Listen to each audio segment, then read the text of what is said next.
December 1971, Médecins Sans Frontières is created.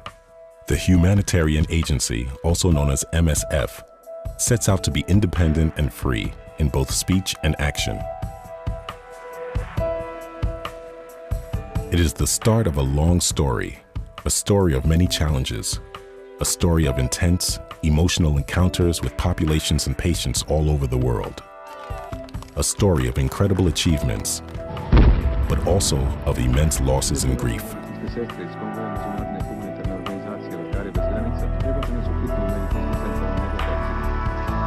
It is a never-ending story of intense internal debates and of self-questioning when faced with the limits of humanitarian action. Je trouve ça révoltant, ouais. Absolument révoltant. Cette espèce de gros hélicoptère qui se dépose là, qui soulève toutes les tentes, qui chie de la nourriture au milieu et puis tout le monde se jette dessus.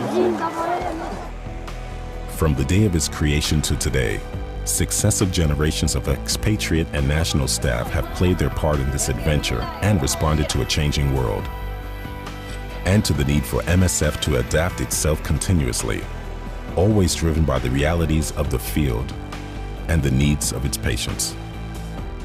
Today, MSF is a large international humanitarian movement.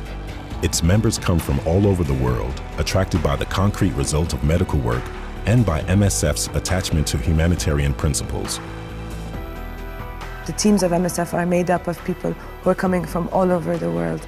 And in the field, it's always a positive reaction from patients, from teams where MSF is working, when they see that MSF is truly made up of people who come from different cultural backgrounds, different religious backgrounds, and from all over the world.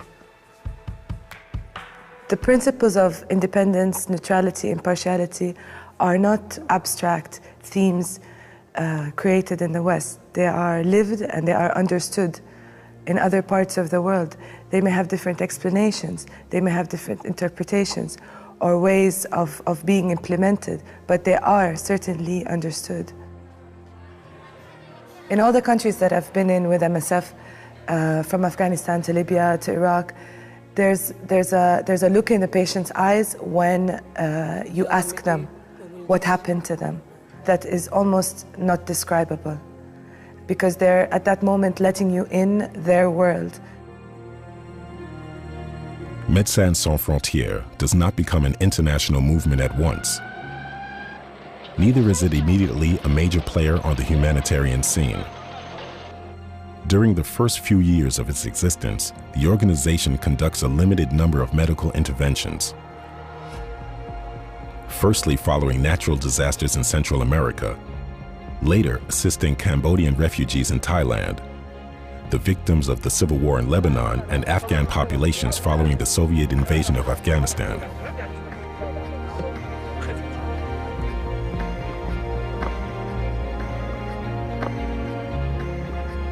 In the mid-80s, MSF responds to the major famine in Ethiopia. An ethical dilemma arises when MSF witnesses the consequences of the Ethiopian government's policy of forced resettlement. Many tens of thousands are dying due to hunger, diseases, and cold. Should the organization stay and assist the patients under its care, or be vocal about the consequences of the massive deportations and the diversion of aid and risk being expelled? Within the young international movement, debate rages, but no agreement is found. One MSF branch speaks out and is later expelled from the country. The other decides to remain silent and continues its medical and nutritional projects. The example of Ethiopia clearly shows the complexity of combining the ethics of medical action with the desire to speak out. In all conflict settings, real proximity with patients and direct medical care remains a permanent challenge. For all people trapped in the middle of the war zones, and for the large numbers of displaced populations and refugees who have to abandon everything.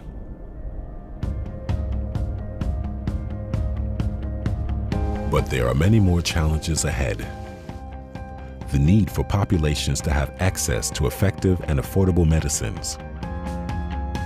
environmental issues linked to ever-expanding urbanization worldwide, chronic non-communicable diseases, persistent maternal and infant mortality, the need for medical innovation to treat neglected diseases, the fight against donor fatigue for HIV/AIDS, and the necessity to keep up the momentum on treatment and care for HIV/AIDS patients. And of course, finding ways to secure access to the sick and wounded in conflicts without abandoning humanitarian principles, while rejecting the use and manipulation of aid and of aid agencies by warring parties and their leaders as a tool to achieve their political and military goals. In conflict settings worldwide, a principled humanitarian approach is the right one, with only one goal: addressing humanitarian needs.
A população que vive em torno da missão de Dombe é um vilarejo que tem esse nome, vivem numa situação assim de muita pobreza. Casas de taipa, né, barro, pau a pique. O ciclone daí entrou de cheio na quinta-feira e devastou toda essa região, desde o litoral até chegar à nossa missão. E eles ficaram completamente isolados, ilhados.